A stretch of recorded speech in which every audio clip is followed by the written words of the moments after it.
Kust kohast said alguse Yakuza ja Jaapani maffia Jaapanis? 1960-ndatel märkasid Ameerika Ühendriikide võimud üht kummalist kuritegelikku grupeeringut, mis pärines Jaapanist. Sellel grupeeringul olid liikmed, kellel olid suured tätoveeringud ja mõnel neist oli ka osa sõrmest ära lõigatud. Seda grupeeringut nimetatakse Yakuzaks. See ei ole lihtsalt tavaline jõuk. Sõna Yakuza kasutatakse paljude organiseeritud kuritegelike grupeeringute kohta Jaapanis. Jaapani politsei nimetab neid sagedamini Boryokudaniks. 1963 aastal ulatus Boryokudani liikmete ja kaasosaliste arv Jaapanis umbes 184 000. Erinevad Yakuza grupeeringud teenivad tulu ebaseadusliku hasartmängu, väljapressimise, narkootikumide ja muude kuritegude kaudu. On olnud ka juhuseid, kus nad sisenevad legaalsesse ärisse, et varjata oma raha päritolu. Nii et siin ongi nüüd küsimus.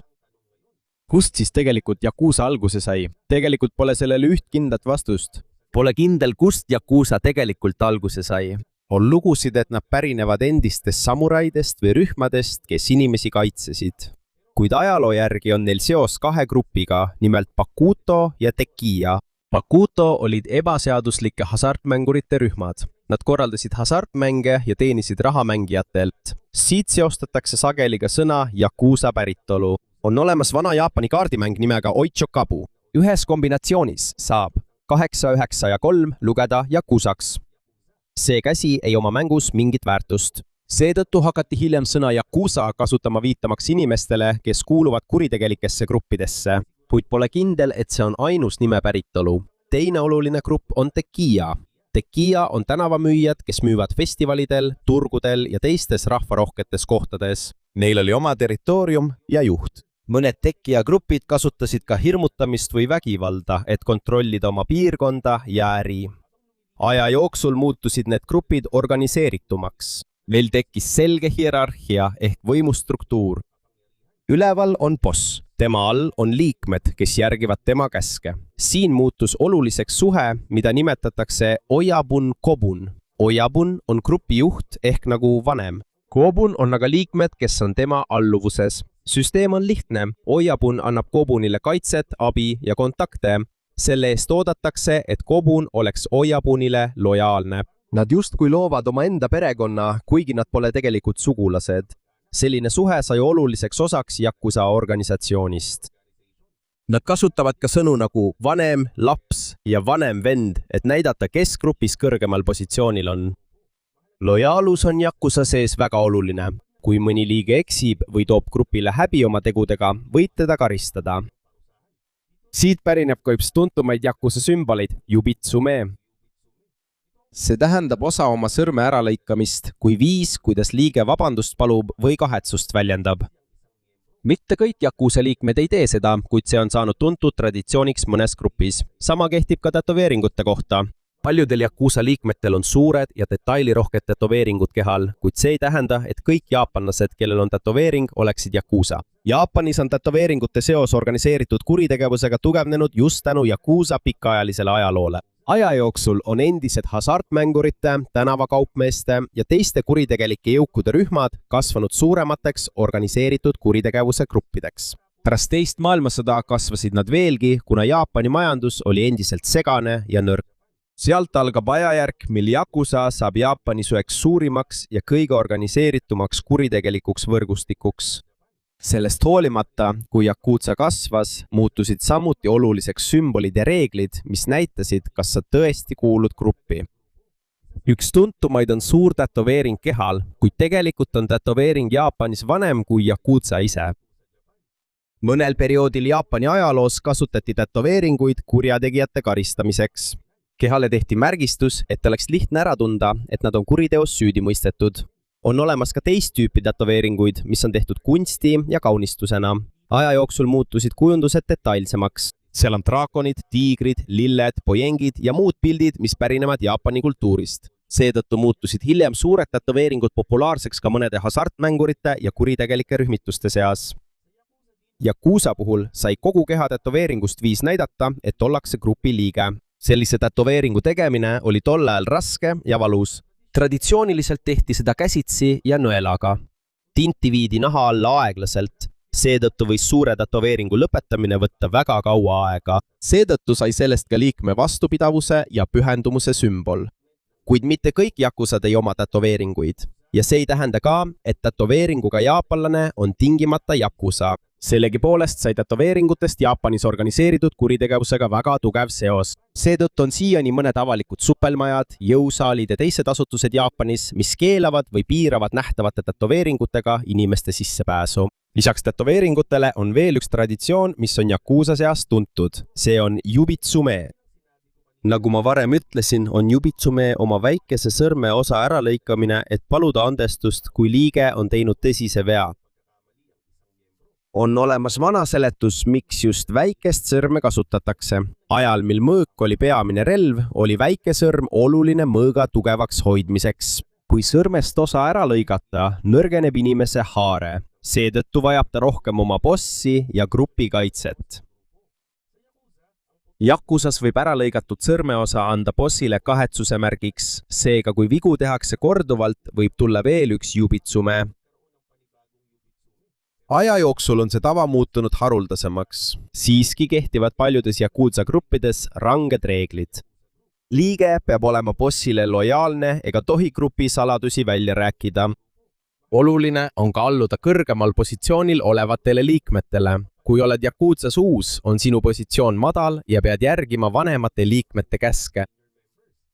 Sa võid alguses teha lihtsamaid töid vanemale liikmele. Selle hulka kuulub koristamine, asjade eest hoolitsemine, sõnumite viimine ja muud käsud.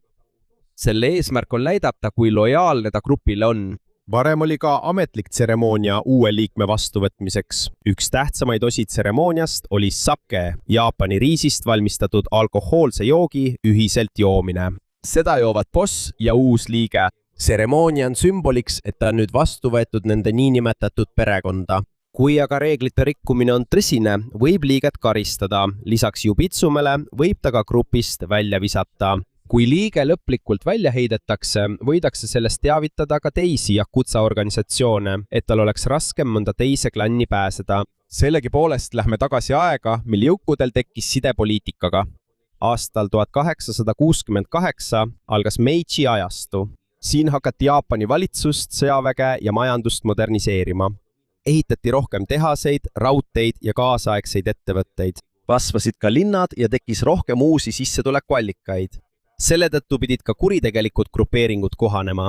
Enam ei piisanud vanast tulust tänavahasartmängudest ja väikestest ettevõtetest. Kuna Jaapan oli nüüd kaasaegsem, laienesid ka ärivaldkonnad, kuhu jõugud said siseneda. Nad ei teeninud enam ainult Nad sisenesid ka meelelahutuse, tööjõu, turgude ja muudesse äridesse.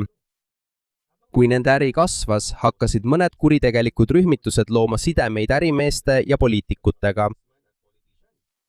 Üks selle aja tähtsamaid inimesi oli Mitsuru Toyama. Toyama oli rahvuslik aktivist Fukuokast ja pärines samuraide perekonnast. Ta muutus poliitikas aktiivseks pärast Jaapani vana feodaalsüsteemi lõppu.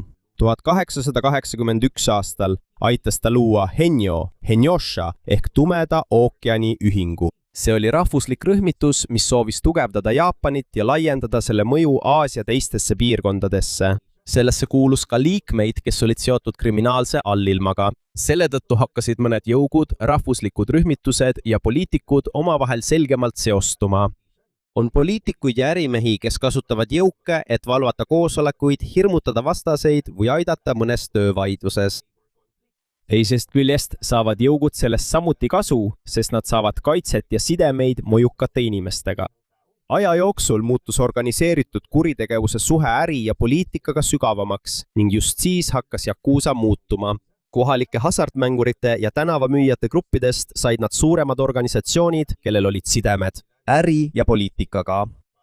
20. sajandi saabudes laienes nende mõju Jaapanis veelgi. Ja, just nii. 20. sajandi alguseks oli Jaapanis kuritegelike rühmituste arv ja suurus veelgi kasvanud. Üks tähtsamaid yakuza gruppe on Yamaguchi Gumi, mis sai alguse 1915 aastal Jaapani Kobe linnas. Alguses oli see väike grupp, mis oli seotud Kobe sadama töölistega, kuid aja jooksul kasvas see kiiresti. Ja sellest sai üks võimsamaid yakuza organisatsioone Jaapanis. Üks selle tähtsamaid juhte oli Katsuo Taoka. Taoka sai bossiks pärast teist maailmasõda. tema juhtimisel laiendas Yamaguchi Gumi oma tegevust paljudesse Jaapani piirkondadesse, kuid enne kui grupp tõeliselt tugevaks sai, läbis Jaapan oma kaasaegse ajaloo suurima muutuse. Aastal 1941 astus Jaapan sõtta Ameerika Ühendriikide ja teiste liitlasriikide vastu. Pärast peaaegu 4 aastat kestnud võitlust kaotas Jaapan sõja. 1945 aasta augustis heideti aatomipomm Hiroshimale ja Nagasakile. Ka Nõukogude Liit astus sõtta Jaapani vastu. 2. septembril 1945 alistus Jaapan ametlikult. Pärast seda okupeerisid liitlasväed, mida juhtisid Ameerika Ühendriigid, Jaapani. Paljud linnad olid hävitatud ja majandus oli nõrk. Puudus oli ka toidust ja paljudest põhikaupadest. Kuna seaduslikku varustust nappis, kasvas must turg kiiresti. Must turg on ebaseaduslik turg, kus müüakse toitu ja muid tooteid, mida on tavapoodidest raske saada. Siin nägid kuritegelikud grupeeringud suurt võimalust. Paljud jakuusad teenisid kasumit musta turu, hasartmängude ja muude ebaseaduslike äride kontrollimisega. Suur osa sõjajärgsest mustast turust oli samuti juhitud erinevate müüjate, jõukude ja tavaliste inimeste poolt, kes otsisid võimalusi ellujäämiseks. Ameerika okupatsiooni jätkudes tekkis poliitikas uus probleem. Külm sõda oli just algamas. Ameerika Ühendriigid muretsesid, et kommunism võib Jaapanis tugevneda. Seetõttu hakkasid Ameerika ametnikud huvituma riigi mõjukatest antikommunistlikest tegelastest. Üks neist oli Yoshio Kodama. Kodama oli Jaapani ultranatsionalist, kellel olid tugevad sidemed nii poliitika kui ka kriminaalse allilmaga. Kuna tal oli palju tuttavaid ja mõjuvõimu, nägid mõned Ameerika ametnikud teda kui inimest, kes võiks aidata kommunismi leviku vastu Jaapanis. Tal olid ka suhted mitmete jakuusa juhtidega. Seetõttu sai temast üks neist inimestest, kes ühendasid poliitika, äri ja organiseeritud kuritegevuse erinevaid osi sõjajärgses Jaapanis. See tähendab, et ta oli nagu sild, mis ühendas erinevaid harusid. Kui poliitika muutus, tõusis ka Jaapani majandus kiiresti. 1952 aasta aprillis lõppes liitlasvägede okupatsioon ja Jaapanist sai taas täielikult iseseisev riik. Järgmistel aastatel kasvas kiiresti tehaste, töökohtade ja ettevõtete arv. Kui seaduslik toidu ja toodete pakkumine paranes, vähenes must turg, mis oli pärast sõda olnud suur sissetulekuallikas. Seetõttu pidi jakuusa otsima uusi sissetulekuallikaid. Nad laiendasid hasartmänge, prostitutsiooni, väljapressimist, meelelahutusettevõtteid ja uimastikaubandust, kuid juhtus veel midagi suurt. Sõja ajal kasutas Jaapan metamfetamiini, et aidata sõduritel ja töölistel ärkvel püsida. Pärast sõda levis Jaapanis palju alles jäänud metamfetamiini varusid. Selle tõttu kasvas selle tarvitajate arv kiiresti. Kriminaalsed grupeeringud nägid, et metamfetamiini legaalsest nüügist võib palju teenida. Seetõttu sisenes ka jakuusa narkokaubandusse. Nad sisenesid ka meelelahutuse ja ööelu valdkonda. On ka gruppe, kes kasutavad metamfetamiini. See tähendab, et nad hirmutavad inimesi või ettevõtteid, et sundida neid raha andma. Tänu uimastikaubandusele, väljapressimisele ja muudele äridele kasvas jakuusa kiiresti 50. ja 60. alguses. Kui nende raha kasvas, muutus ka mõne jakuusa välimus. Nende seas muutusid populaarseks tumedad ülikonnad, valged särgid ja päikeseprillid, mis olid sarnased Ameerika gangsterifilmides nähtule. Kuid nende riietusest olulisem oli nende organisatsiooni suurus. 1963 aastaks ulatus Jaapani politsei jälgitavate organiseeritud kuritegevuse gruppide liikmete ja kaaslaste koguarv umbes 184 000. See oli kõrgeim arv, mis sõjajärgses Jaapanis registreeriti. 2 suurimat jakuusa gruppi tol ajal olid Yamaguchi Gumi ja Inagawa Kai. Yamaguchi Gumi oli tugev Lääne-Jaapanis, samal ajal kui Inagawa Kai oli tugev Tokyo piirkonnas. Liidri Kazuo Taoka juhtimisel laienes Yamaguchi Gumi kiiresti. See sõlmis liite teiste jakuusa gruppidega ja laienes eri ärivaldkondadesse. Selle tõttu muutus endine väike jakuusa grupp Koobest suureks organisatsiooniks, millel olid operatsioonid paljudes Jaapani piirkondades. 1960-ndateks ei meenutanud jakuusa enam ammu väikeseid hasartmängurite ja tänavamüüjate rühmi. Nende organisatsioonid olid juba palju suuremad, raha liikus rohkem ning mõnel neist olid juba sidemed äri- ja poliitikamaailmaga. Selle tõttu hakkasid Jaapani valitsus ja politsei neid rohkem tähele panema. Siit algas ka Jaapani tõsisem pingutus jakuusa kasvu pidurdamiseks. 1970 aastatel jätkasid suured Yakuza organisatsioonid tugevnemist. 1972 aasta oktoobris sõlmisid Yamaguchi Gumi ja Inagawa Kai, 2 Jaapani suurimat Yakuza gruppi, liidu. Selles mängis suurt rolli Yoshio Kodama, kes oli tuntud oma suhete poolest poliitika ja organiseeritud kuritegevusega. Kuid vaid mõne aasta pärast sattus Kodama ühe Jaapani suurima poliitilise skandaali keskmesse. Seda nimetati Lockheedi skandaaliks. Lockheed oli Ameerika lennundusettevõte, mis soovis Jaapanile lennukeid müüa. 1976 aastal tuli välja, et ettevõte andis suure summa raha mõnele mõjukale inimesele Jaapanis, et aidata oma äri edendada. Üks skandaali osalisi oli Yoshio Kodama. Tänu oma poliitilistele sidemetele sai Kodamast oluline vahendaja Lockheedi ja mõnede Jaapani ametnike vahel. Kui skandaal avalikuks tuli, said paljud jaapanlased vihaseks. Toimusid suured protestid ja mõned meeleavaldajad läksid isegi Kodama koju. 1976 aasta märtsis lendas üks ultranatsionalistist endine näitleja väikese lennukiga ja rammis sellega Kodama maja. Piloot hukkus, kuid Kodama jäi ellu. Pärast skandaali kadus Kodama kunagine suur mõjuvõim järk-järgult. Ta suri 1984 aastal, kui tema kohtuasja polnud veel lõpetatud. Kuigi Kodama mõju oli kadunud, jäi Yamaguchi Gumi Kazuo Taoka juhtimisel endiselt võimsaks. Tema aitas laiendada grupeeringut Kobest paljudesse Jaapani piirkondadesse, kuid 1978 aasta juulis oli Taoka peaaegu tapetud. Kui Taoka viibis Kyotos ööklubis, tulistas teda rivaalitseva Yakuza rühmituse Matsuda Gumi liige. Taoka sai kaela pihta, kuid jäi ellu. Mõne nädala pärast leiti mees, kes teda tulistas Kobe lähedalt surnuna. Pärast seda muutus Yamaguchi Gumi ja Matsuda Gumi vaheline konflikt veelgi hullemaks. Taoka jäi küll mõrvakatsel ellu, kuid ei taastunud enam kunagisele jõule. 1981 aastal suri Kazuo Taoka südamerabanduse tagajärjel. See oli Yamaguchi Gumi jaoks väga suur probleem, sest ta juhtis gruppi üle 3 aastakümne. Ja tema oli põhjus, miks see kasvas väikesest Kobe jõugust üleriigiliseks kuritegelikuks organisatsiooniks. Pärast tema surma polnud selget uut juhti. Oodatavaks järglaseks pidi saama Kinichi Yamamoto, üks Yamaguchi Gumi kõrgetest juhtidest. Kuid ka Yamamoto suri lühikese aja pärast. Seetõttu muutus ajutiselt oluliseks Kazuo Taoka abikaasa Fumiko Taoka roll. Fumiko aitas organisatsiooni koos hoida, kuni otsiti uut püsivat juhti. 1984 aastal valiti Masahisa Takinaka Yamaguchi Gumi uueks juhiks. Kuid kõik vanemliikmed ei olnud sellega nõus. Mõned lahkusid ja nad lõid oma grupi, mille nimeks pandi Ichigumi. Siit algas uus suur konflikt Jaapani allilmas. 1985 aastal tapsid Ichiwakai liikmed Takinaka.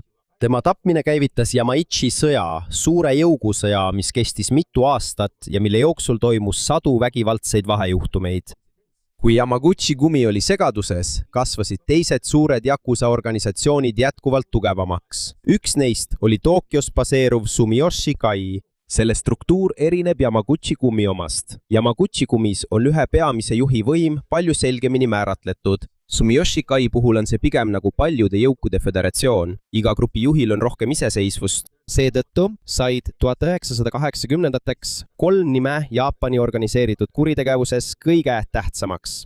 Yamaguchi Gumi, Inagawa Kai ja Sumiyoshi Kai. Aga koos nende gruppide kasvuga suurenes ka surve politsei ja Jaapani Yamaichi poolt.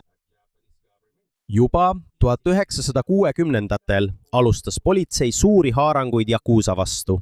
Paljud väikesed jõugud kadusid, kuid sellel oli ootamatu mõju. Selle asemel, et organiseeritud kuritegevus täielikult kaoks, liitusid paljud väikeste jõukude liikmed suuremate organisatsioonidega. Selle tõttu muutusid Yamaguchi Gumi, Inagawa Kai ja Sumiyoshi Kai veelgi domineerivamaks. 1980-ndateks polnud Yakuza enam lihtsalt tänavajõuk. Neil oli juba palju raha. Neil olid nii legaalsed kui ka illegaalid äritegevused. Mõnel neist olid sidemed poliitika ja äriga. Ja neil olid suured organisatsioonid, mis suutsid tegutseda paljudes Jaapani piirkondades. Aga mida suuremaks nende võim kasvas, seda raskemaks muutus Jaapani valitsusel neid eirata. 1980-ndatel muutus Yakuza Jaapanis veelgi suuremaks probleemiks. Üks põhjusi oli mõne Yakuza grupi eriline suhe mõne politseinikuga. Oli juhtumeid, kus politsei teadis, kes on Yakuza juhid ja kus asub nende kontor. Oli ka politseinikke, kes võtsid altkäemaksu või andsid teistele jõukudele teavet. Selle tõttu ei olnud mõned haarangud eriti tõhusad. Mõned jõuguliikmed suutsid põgeneda või peitsid tõendid enne politsei saabumist ära. Aga see ei tähenda, et kogu Jaapani politsei oleks Yakuza liitlane. Paljud politseinikud võitlevad aktiivselt organiseeritud kuritegevuse vastu. 1980-ndate alguses tuli välja suur korruptsiooniskandaal. Mõned politseinikud süüdistati selles, et nad võtsid vastu raha selle eest, et ei tegutsenud teatud Yakuza tegevuste vastu. Selle tõttu uuriti ja karistati paljusid politseinikke. Kuid veelgi suurem muutus toimus Jaapani majanduses. 1980-ndate lõpus tõusid kiiresti aktsiate ja kinnisvara hinnad. Seda nimetatakse Jaapani varamulliks. Maa oli väga kallis, eriti Tokyos, samuti kinnisvara. Paljud investorid teenisid palju, sest hinnad aina tõusid. Siia sekkus ka Yakuza. Mõned jõugud kasutasid ebaseaduslikust ärist saadud raha, et osta kinnisvara, aktsiaid ja osalusi ettevõtetes. Mõned neist jõudsid ka ehitus-, meelelahutus- ja kinnisvarasektorisse. Kui nende legaalsed investeeringud kasvasid, jätkus ka ebaseaduslik tulu hasartmängudest, väljapressimisest, narkootikumidest ja prostitutsioonist. Üks selle aja mõjukamaid Yakuza juhte oli Susumu Susi. Temast sai Inagawa Kai juht, mis oli üks suurimaid Yakuza organisatsioone Tokyo piirkonnas. Ta ei olnud tuntud lärmakuse ega pideva vägivalla kasutamise poolest. Talle meeldis rohkem kasutada ärikontakte ja läbirääkimisi. Tema juhtimisel laienes Inagawa Kai osalus kinnisvaras, rahanduses ja teistes ärides. Kinnisvara ja aktsiate hindade kiire tõusu tõttu teenisid mõned Yakuza grupid väga palju raha, kuid head ajad ei kestnud kaua. 1990-ndate alguseks kukkus Jaapani varamull kokku. Aktsiate ja kinnisvara hinnad langesid järsult. Paljud ettevõtted ja investorid said suuri kahjumeid. See hõlmas ka Yakuzaga seotud ettevõtteid. Pankadel oli samuti suur probleem. Muljeaastatel anti välja palju laene, kasutades kinnisvara tagatisena. Kui maahinnad langesid, jäi palju laene tasumata. Selgus ka, et mõned halvad laenud olid seotud organiseeritud kuritegevusega. Siin nägid Jaapani avalikkus ja valitsus selgemalt, kui sügav oli Yakuza seotus seadusliku majandusega. Samas jätkusid jõukude sõjad, väljapressimised ja muud kuriteod. Seetõttu otsustas Jaapani valitsus kehtestada rangemad seadused. 1992 aasta märtsis kehtestas Jaapan rangema seaduse Yakuza vastu, mida nimetatakse Boryokudani vastaseks seaduseks. Boryokudan on Jaapani politsei nimetus organiseeritud kuritegevuse gruppidele nagu Yakuza. Selle seaduse alusel on lihtsam takistada ja süüdistada jõuke, kes kasutavad hirmutamist, väljapressimist ja sunniviisilist rahakogumist. Varem olid paljud Yakuza grupid avalikult nähtavad. Neil olid oma kontorid, sildid ja tuntud juhid. Kuid uue seaduse tõttu hakkasid mõned neist oma tegevusi varjama. On ka liikmeid, kes enam ei esine ametlike Yakuzadena, kuid on endiselt jõuguga seotud kui kaasosalised.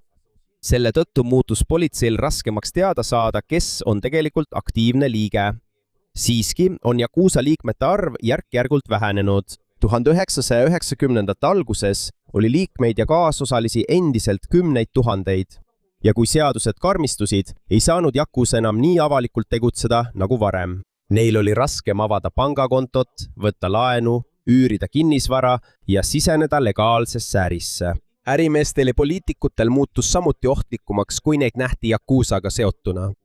Selle tõttu muutsid mõned Yakuza grupid oma tegevusviisi. Nad hakkasid rohkem tegelema rahapesu, finantskuritegude ja välisriikides äritegevusega. Seetõttu on nad endisest avalikust kriminaalorganisatsioonist muutunud järk-järgult vaiksemaks ja raskemini tuvastatavaks. Pärast seda, kui 1990-ndatel karmistati seadusi Yakuza vastu, muutus nende jaoks endine raha teenimise viis palju raskemaks. Seetõttu hakkasid mõned Yakuza grupid vaatama välismaale. Üks ebaseaduslikest tegevustest, millega nad tegelema hakkasid, on inimkaubandus. On olemas kriminaalsed võrgustikud, mis toovad naisi välismaalt Jaapanisse, kasutades töölubadusi. Kuid Jaapanisse jõudes sunnitakse mõnda neist töötama prostitutsioonis ning neid kontrollivad kuritegelikud rühmitused. Yakuza on samuti seotud rahvusvahelise narkokaubandusega.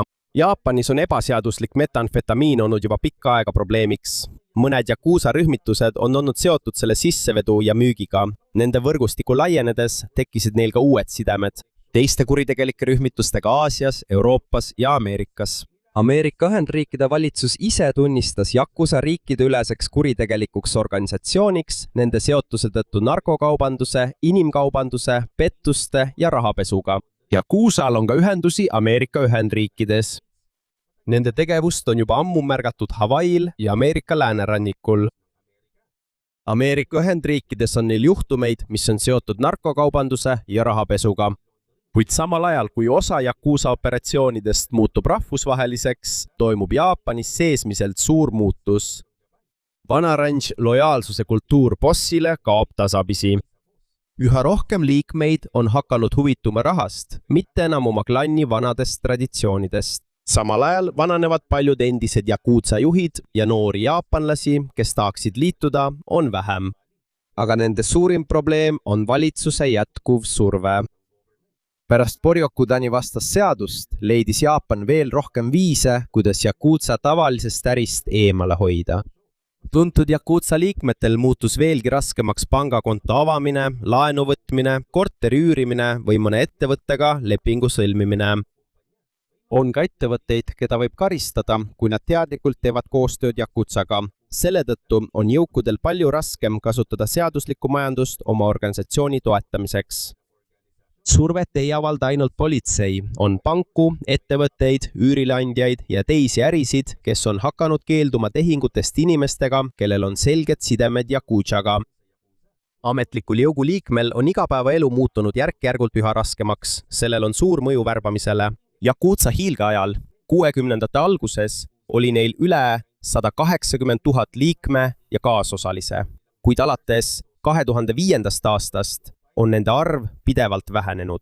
Jaapani riikliku politseiameti andmetel jõudis nende arv 2024 aasta lõpuks kõige madalamale tasemele alates 1992 aastal kehtestatud anti-Boryokudani seadusest. See tähendab, et Yakuza on praegu oma hiilgeaegade suurusest ja jõust väga kaugel.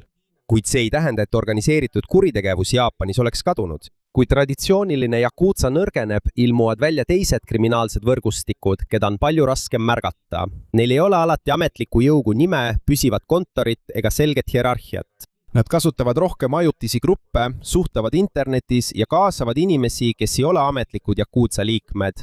Seetõttu on muutunud ka Jaapani politsei probleemid. Varem teadsid nad sageli, kes on boss, kus asub kontor ja milline jõuk on vastutav. Nüüd on mõnikord palju raskem teada saada, kes tegelikult on ühe kriminaalse operatsiooni taga.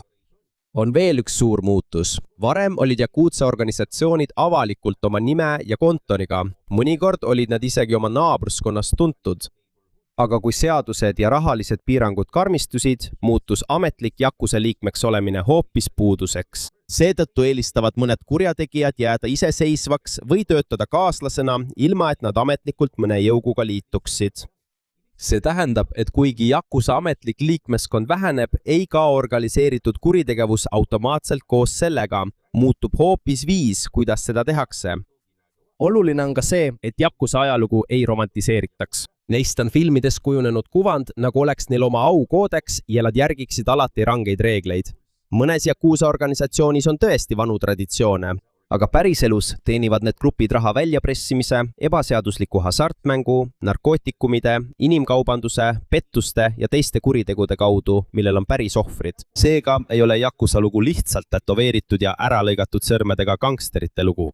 Nad said alguse erinevatest hasartmängurite ja tänavakaupmeeste rühmitustest ning kuritegelikest organisatsioonidest. Nad kasvasid koos Jaapani muutumisega, nad tungisid poliitikasse ja ärisse. Nad said tugevamaks pärast teist maailmasõda. Ja oma hiilgeajal ulatus nende liikmete ja kaaslaste arv väga suureks. Kuid just Jaapani enda muutused hakkasid neid nõrgestama. Seadused muutusid tugevamaks. Pangad ja ettevõtted muutusid rangemaks. Kuritegevusest saadud raha on nüüd raskem varjata või kasutada. Ja ka vähem noori tahab elada ametliku Yakuza liikmena. Seetõttu on organisatsioon, mis kunagi oli väga võimas ja Jaapani ühiskonnas avalikult nähtav, hakanud järk-järgult kahanema ja on sunnitud varjuma. Yakuza pole täielikult kadunud, kuid nad ei ole enam endises positsioonis, kus nad said avalikult tegutseda. ja omada väga suurt mõju paljudes Jaapani piirkondades ja see on nende pika ajaloo suurim muutus. Kunagi olid nad jõugud, keda kogu naabruskond tundis. Nüüd on nad muutunud väiksemaks ja vaiksemaks osaks kuritegevuse maailmast, mis samuti pidevalt muutub.